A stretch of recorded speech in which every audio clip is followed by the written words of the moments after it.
Taekwondo Realtor, John Park.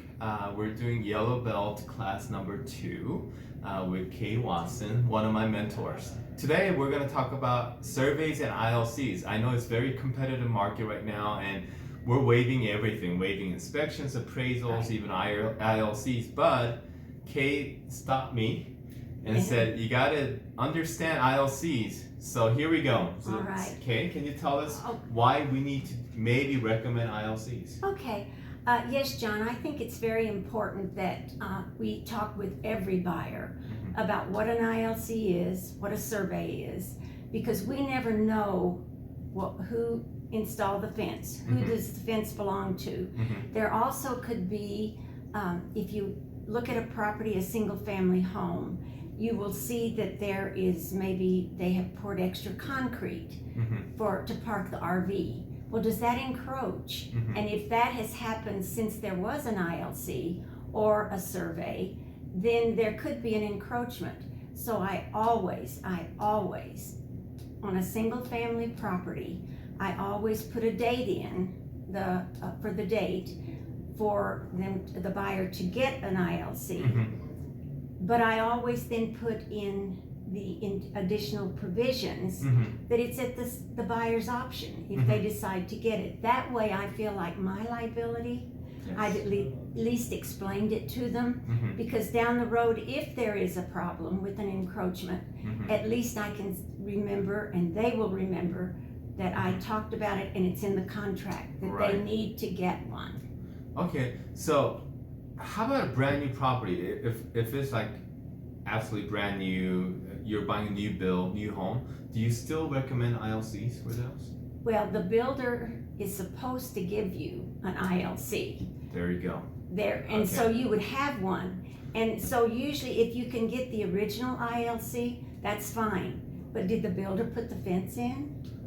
Or did the first owner? And you're the second or third owner, and so therefore you don't know. Yes, you can get that first ILC that the builder gives you, but you do not know what has happened after the sale, or the first sale, the second sale. Right. So how about so almost every single family, whether it's 1 year old or 10 years old or 100 years old, it's always recommended, or we should recommend our buyers to get an ILC. So how much does it typically cost for an ILC? You know, an ILC I think is around $300. Around $300. So it is, it's an investment that's well worth it. I feel like. Investment that's well worth it.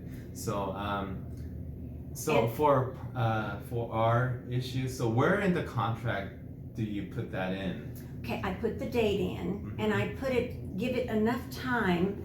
So before the appraisal is due, before the appraisal's due, so the appraisal deadline. Appraisal deadline, 2 or 3 days prior to that, and then I just back, the dates out, and then in due diligence documents, I ask for the ILC and or survey if it's in the seller's possession, just like you would ask for warranties, permits, that sort of thing. So Kay, would you go into the contract actually, kind of help us with that? So we're actually going to go into the contract with Kay, and we'll look at, so here's what I see. In line 23, or paragraph 23, which talks about the ILC and the new survey deadline. I think you are right. Item 23, paragraph 9.1. Yes. Right. And then I just put a date that gives enough time for them to receive and review before the loan termination date. Perfect. Okay. And then the objection deadline would be 1 or 3 days after their survey deadline. And I think once you get it, you can see immediately, so 1 day is fine. And then the same for a resolution deadline. Perfect. And who pays for ILC, or in the contract, do you have the seller pay for it, do you have the buyer pay for it? I have the buyer. You have the buyer pay. The buyer pay for that. And then in the additional provisions is where you're going to write that extra language about the survey. And I also put it in due diligence. In the due diligence. So in that paragraph is paragraph 31, 10.6, and paragraph 30 and 31 in the due diligence documents. Just so item 30, 31. Yeah, just to make sure that if the seller has one Mhm. in their possession, Oh, and we to can give it look to at the us. date, Yeah. and if they've been there 10 years, and the fence has been there 10 years, they've not built a Mhm. shed, Mhm. they have not poured extra concrete, Mhm. but the house, the property looks in the same condition as it was before, Mhm. well, then I think you're all right with that one. Okay. But I ask for it if it's in their possession, and then, so I think but I do think it's extremely important, because I had an issue once. Oh, Kay never has an issue. Oh, yes, yes, I Okay. did. Kay had an issue. I had an issue, and basically, it was up in Deer Creek, and I sold the property. We got a survey, supposedly, from the original owner, and my people decided that was fine. We got title commitment, title work, and that was back when a survey and or an ILC was required Right. by title company and or the lender. Yes, that's correct. And my people lived there for 5 years. We put the for sale sign up, and immediately the next door neighbor put up a huge sign that said, "This driveway encroaches on my property." Oh no! Okay. So I get a call from my seller, and I said, "Really?"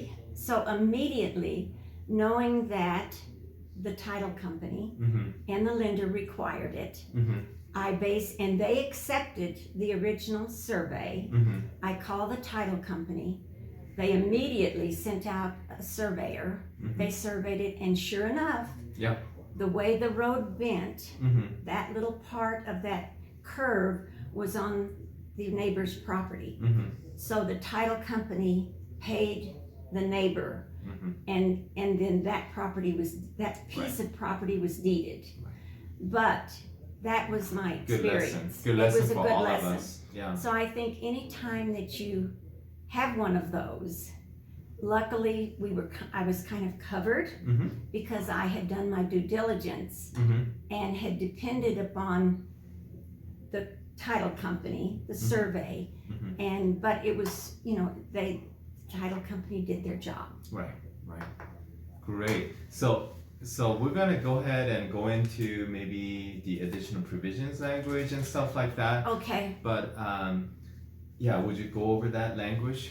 Okay, I just said, basically, that any and all warranties, wait a minute, let's see. That's your due diligence. Yeah. Due diligence.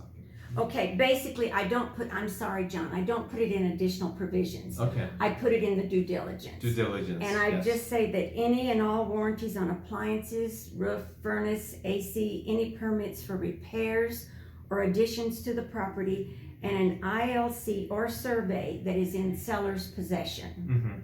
Perfect. So actually, I'm gonna take this. Well, and I like it being in that because rather than the additional provisions, because there's a date tied to it. Right. Because you've got a date you could go back to the actual date. Right. Yes. So. Perfect, Kay. So I've asked Kay to give me one of her contracts. I have it in my possession. So if you're looking at this video and you're in Denver practicing real estate and you would like to kind of get a sample contract from the legend of real estate, I have it with me. So reach out to me, and you can message me or text me 303-669-4664.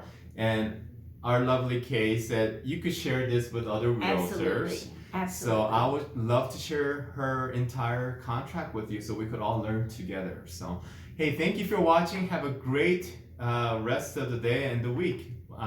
Thank you all. Thank you, John. Thank you, Kay. 차렷 경례.